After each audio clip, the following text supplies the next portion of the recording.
ગુજરાત વિધાનસભામાં આણંદ નગરપાલિકાને મહાનગરપાલિકાનો દરજ્જો આપવાની જાહેરાત થયા બાદ આણંદ નગરપાલિકા ખાતે દારૂખાનું ફોની ઉજવણી કરવામાં આવી હતી। આણંદ નગરપાલિકાને મહાનગરપાલિકાનો દરજ્જો આપવા માટે લાંબા સમયથી માંગણી કરવામાં આવતા ગુજરાત વિધાનસભામાં બજેટ રજૂ કરાતા નાણામંત્રી દ્વારા આણંદ નગરપાલિકાને મહાનગરપાલિકાનો દરજ્જો આપવાની જાહેરાત કરવામાં આવતા આણંદના નાગરિકોમાં આનંદની લાગણી પ્રસરી જવા પામી હતી।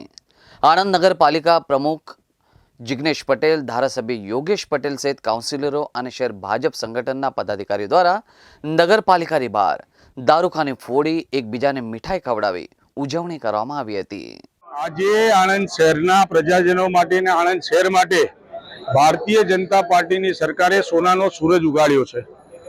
ઘણા વર્ષોથી આણંદ નગરપાલિકામાં પ્રજાજનોની માગણી હતી કે આ શહેર ખૂબ મોટું વિકસિત થઈ રહ્યું છે, ત્યારે બીજા શહેરોની જેમ આને પણ મહાનગરપાલિકા બનાવવી જોઈએ એવી એક ભાવના હતી।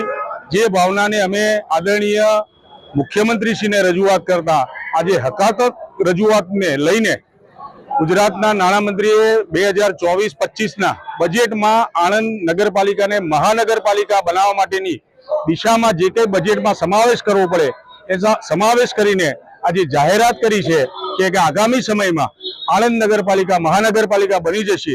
ત્યારે મને પાકો વિશ્વાસ છે કે આણંદના પ્રજાને વિશ્વ કક્ષાની સર્વશ્રેષ્ઠ સેવાઓ આપવા અમારી ભારતીય જનતા પાર્ટીની ટીમ કટિબદ્ધ છે।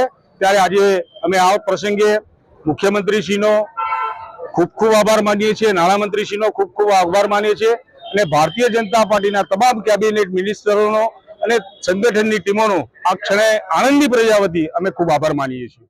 જી, આજ રોજ ગુજરાત વિધાનસભા સત્રમાં નાણામંત્રી કનુભાઈ દેસાઈએ આણંદ નગરપાલિકાને મહાનગરપાલિકાનો દરજ્જો આપ્યો તે બદલ હું માનનીય મુખ્યમંત્રી શ્રી ભૂપેન્દ્રભાઈ પટેલ અને નાણામંત્રી શ્રી કનુભાઈ દેસાઈનો અંતઃકરણપૂર્વક આભાર માનું છું।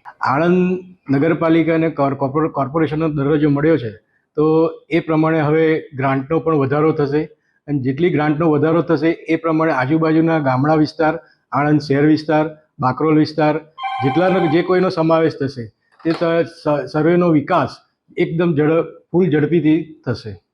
નગરજનોને વિશેષ શું ફાયદો થશે? વિકાસનો ઘણો બધો ફાયદો થશે। જે વિકાસ જે ઓછી ગ્રાન્ટોને લીધે ધીરે ધીરે થઈ રહ્યો છે તે ઝડપથી થશે।